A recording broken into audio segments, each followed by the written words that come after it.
নমস্কার, মামের স্বপ্নে নতুন একটা পর্বে আর একবার সবাইকে স্বাগত জানাচ্ছি। আগের দিনের পর্বে তো দেখেছেন যে বাজার করা হয়েছে, বাবা মার সাথে গিয়ে বাড়ি চলে এসেছি। তার জন্য তো দুপুরে রান্নাবান্না হবে, তো সেই ভিডিওটার সঙ্গে এটা জুড়লাম না। পরের দিনের ব্লগ হিসেবে এটা যাবে। তো পুরো পর্বটি আমার সঙ্গে থাকুন, আশা করছি পুরো পর্বই ভালো লাগবে। আর কি কি রান্না হবে, উনানেই রান্না করা হবে, কি কি রান্না হবে সব কিছুই দেখাবো। আর বাবা তো বলেই দিয়েছে কি কি রান্না হবে। ভাজা হবে, মানে যে বেতে শাকটা কেনা হয়েছে, মাছ আর মাংস, এই তিনটে রান্না হবে। আর যে মোচাটা আপনারা আগের দিনের পর্বে মানে ভিডিওতে দেখেছেন, ওই মোচাটা অন্য কোনো পর্বে চিংড়ি মাছ দিয়ে সুন্দর করে রান্না করা হবে, সেটা আপনাদের সঙ্গে শেয়ার করব। তো এখন কাটাকুটি হবে একটু, তারপর রান্নায় বসা হবে। এদিকে শাক কাটতে বসে গেছি এখানটায়, আর মা ওখানটা মাংসটা ধুয়ে নিচ্ছে, সেটা দেখাচ্ছি। মা মাংসটা ধুয়ে নিয়েছে আর মাসি মাছটা কেটে নিচ্ছে।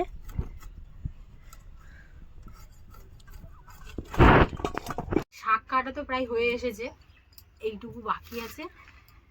আর মা সুন্দর করে ঝিরিঝিরি করে কাটে, আমি তো অতটা ভালো পারি না, তাও চেষ্টা করেছি একদম মিহি করে কাটার। আর ওদিকে মা মাছটা ভাজছে, আমি মাংসটা করবো বলেছি, মাকে বলেই দিয়েছি অলরেডি।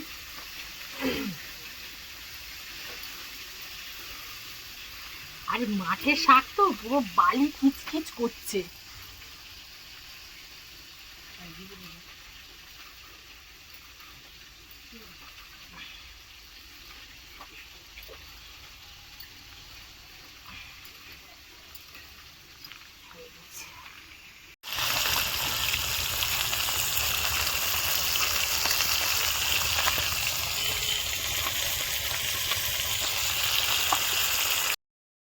মা এখানে মাছগুলো ভেজে নিয়েছে, সর্ষেটাও বেটে নিয়েছে মাছে দেওয়ার জন্য। আর মাছের ঝালের জন্য পেঁয়াজ, লঙ্কা, মটরশুঁটি, একটু আদা বাটা দিয়ে মাছ কষিয়ে নিচ্ছে।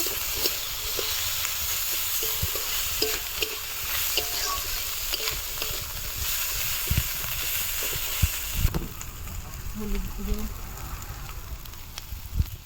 লঙ্কার গুঁড়ো,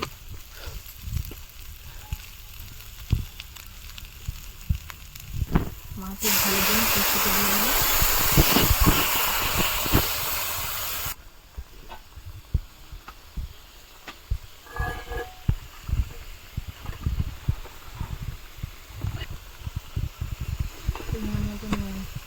মাছের ঝালটা করে নিচ্ছে, আমি এদিকে আদা রসুনটা বেটে নেবো মাংসের জন্য।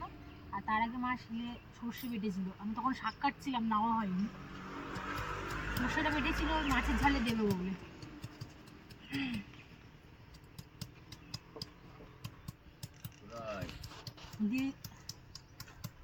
দিদি তোমাদের বিরিয়ানি ভিডিওটা তাহলে হচ্ছে, বিরিয়ানিটা রাতে? হ্যাঁ,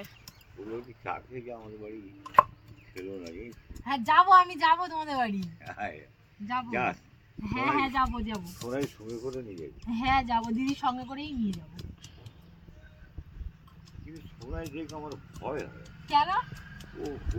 খুব ভয় করে। কেন? তোমার হাকিটা কি মারে?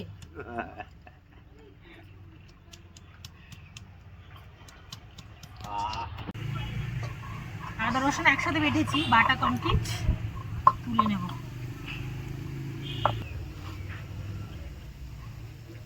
অনেকটা মাংস না, ওই জন্য এতটা আদা রসুন লাগবে।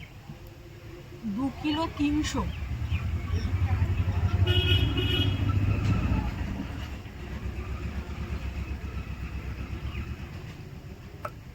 যা গিলে দিয়েছে ওতেই মনে হয় 500 হয়ে গেছে, জানো মাংসে গিলে দিয়েছে। গিয়েছে আর মা এখানে শাকটা ভেজে নিয়েছে, মাংসটা করব, মাংসটা ম্যারিনেট করে নেবো এবারে। প্রথমে নুন, গোলমরিচের গুঁড়ো,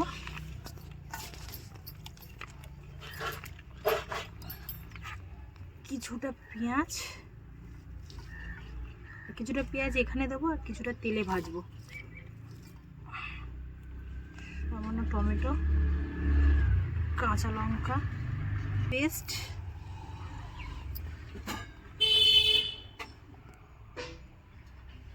হলুদ গুঁড়ো,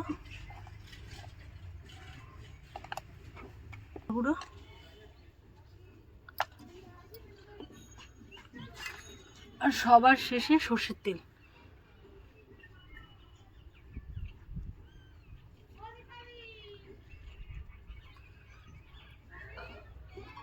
এবারে ভালো করে মাখিয়ে নেব।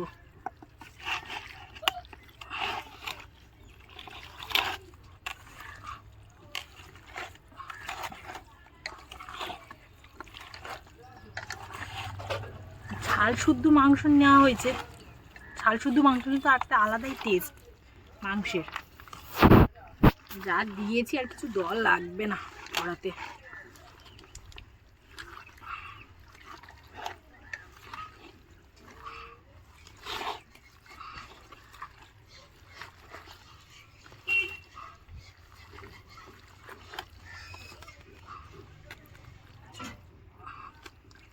এটা 15 মিনিট ঢাকা থাকবে, তারপর কড়াতে চাপাবো। মা বলেছিল যে আলুটা ভাজবে, ভাজিনি, তাই আমি ভাজছি। কড়া গরম হয়ে গিয়েছে, তেলটা দিয়ে দিলাম। ঠিক আছে, ভাতটা বসিয়ে দিই আমি ওইখানে।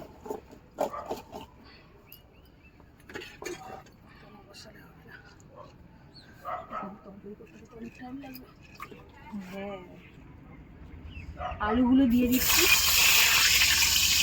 দাঁড়া তাহলে তেল ঠিক থাকছে।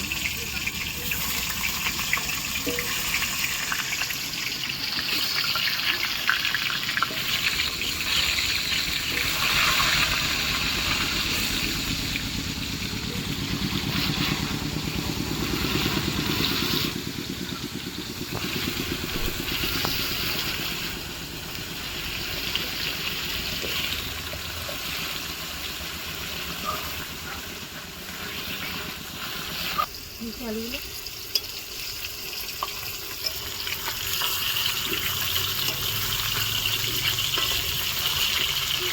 আলুগুলো লাল লাল হয়ে গিয়েছে, উল্টে কিছু হয়েছে আর কিছুটা হয়নি। যে সাইডে বেশি তাপ পেয়েছে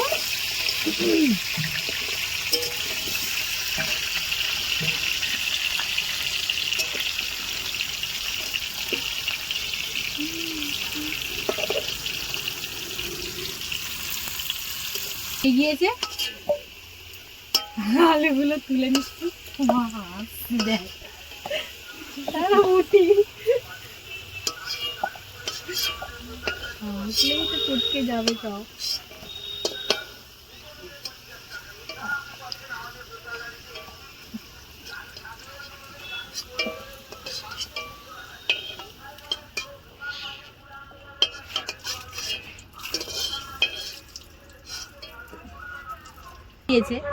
এবারে সবকিছু কষানোর জন্য একটু 1 চামচ ঘি দিয়ে দিলাম।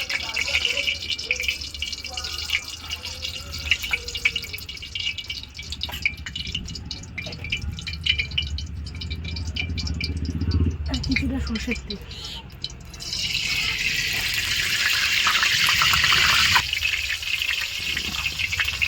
আর মাংস কষানোর আগে তেজপাতা, গোটা গোলমরিচ, জিরে আর কিছুটা গোটা গরম মশলা।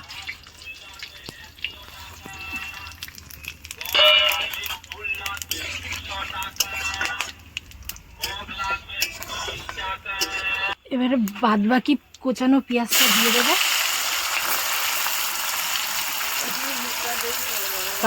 কাঁচা লঙ্কা,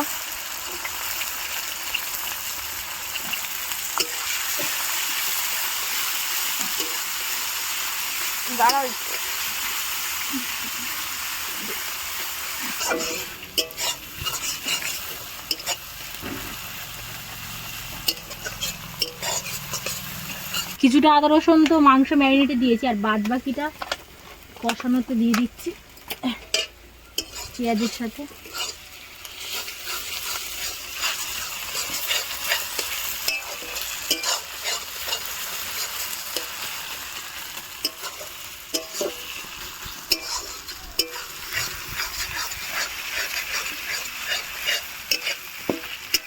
তেল ছেড়ে দিয়েছে, কিছুটা হলুদ আর কিছুটা লঙ্কার গুঁড়ো, পরিমাণ মতো নুন।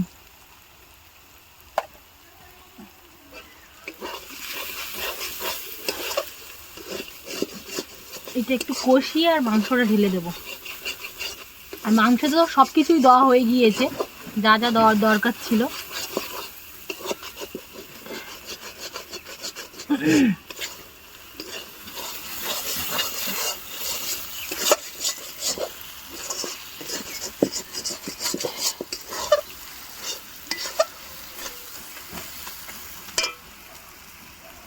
আর একটু ধনের গুঁড়ো দিয়ে দেবো তার সাথে।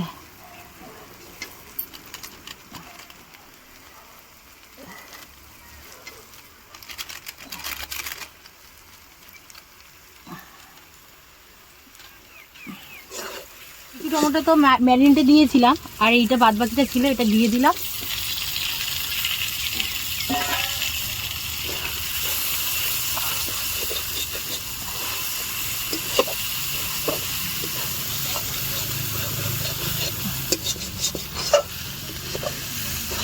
আমার সব কষানো হয়ে গিয়েছে, মাংসটা ঢেলে দেবো।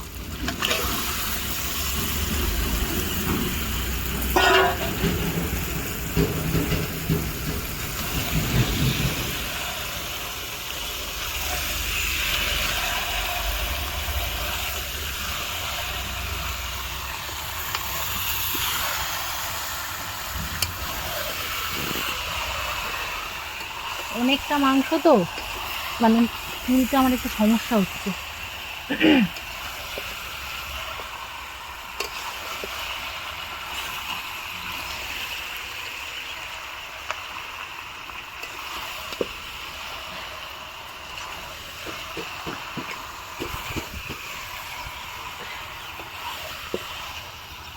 মাংস তো কষানো হয়ে গিয়েছে, আর আলুটাও দিয়ে দিয়েছিলাম।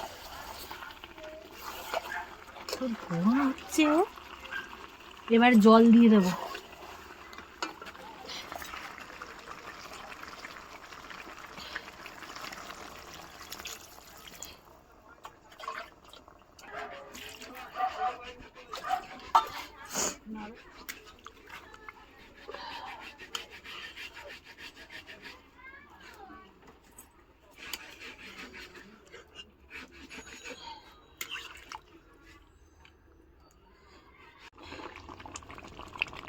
মাংসের ঝোলটা ফুটে গিয়েছে, ধনে পাতাগুলো দিয়ে দেবো।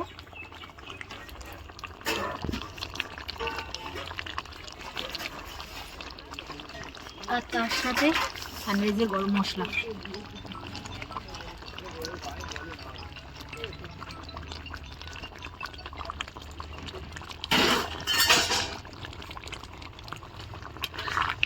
যেহেতু গরম মশলা দিয়ে দিয়েছি, বেশিক্ষণ রাখবো না, নামিয়ে নেব।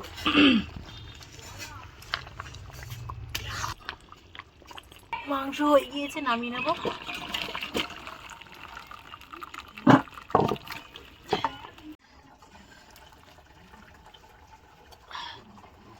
মাংস তো ধরবে না, ধরে গেছে।